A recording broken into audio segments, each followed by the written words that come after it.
Bonjour, on se retrouve aujourd'hui pour le tirage des énergies de cette journée du lundi 20 janvier 2025. N'hésitez pas à commenter, à partager, à vous abonner et à liker.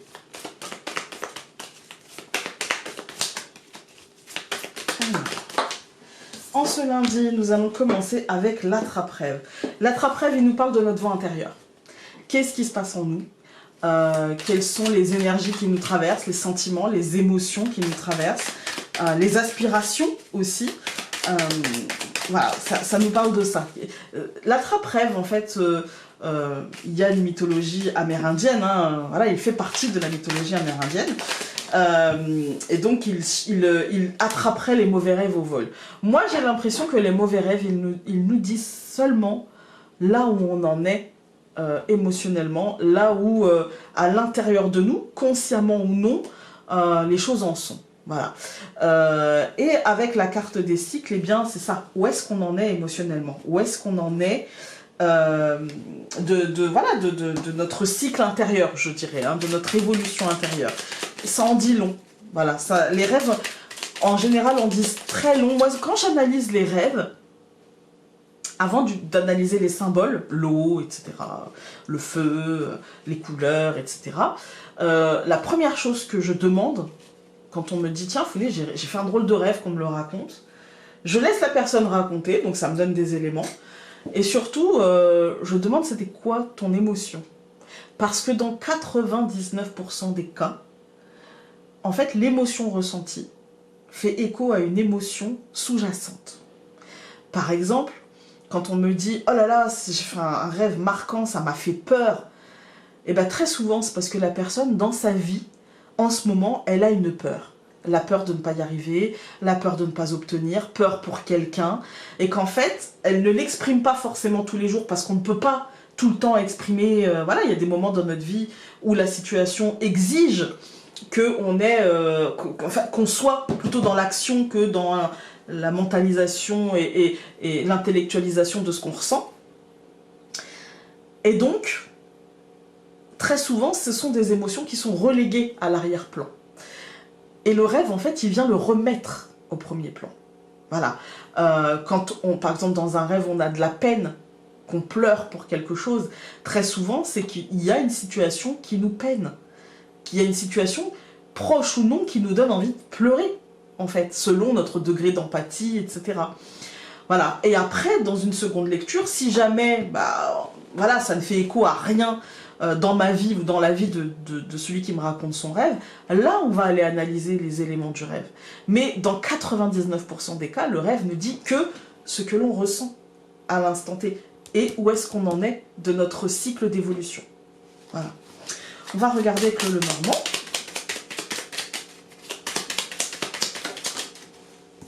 Nous avons l'étoile. Alors l'apaisement, la réussite, oula! Alors là on en a quand même beaucoup. L'hélice, l'encre et l'anneau. Okay.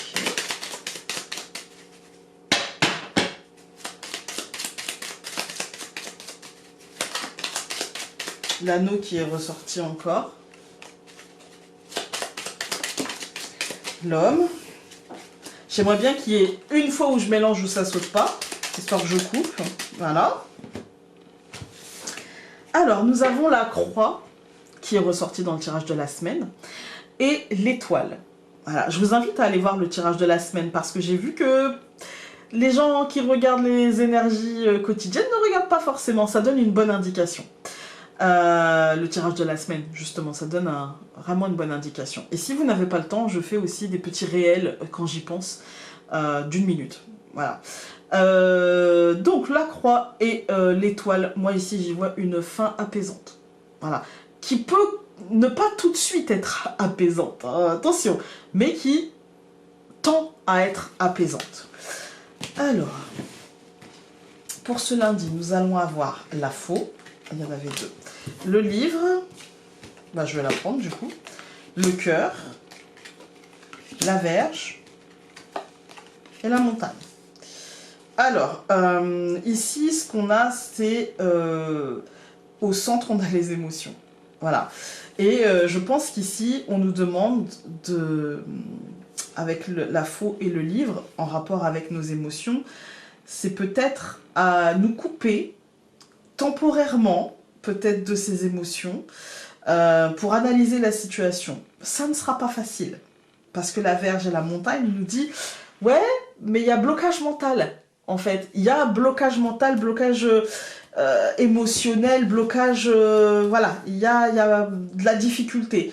Et pour autant, la solution aujourd'hui serait de prendre peut-être du temps de regarder les choses avec moins d'impact concret sur notre corps, moins se faire des nœuds au cerveau, des nœuds à l'estomac, pour peut-être prendre de la hauteur, justement, pour analyser les choses avec plus de distance, pour comprendre où est-ce qu'on en est de notre cycle et comprendre ses voies intérieures.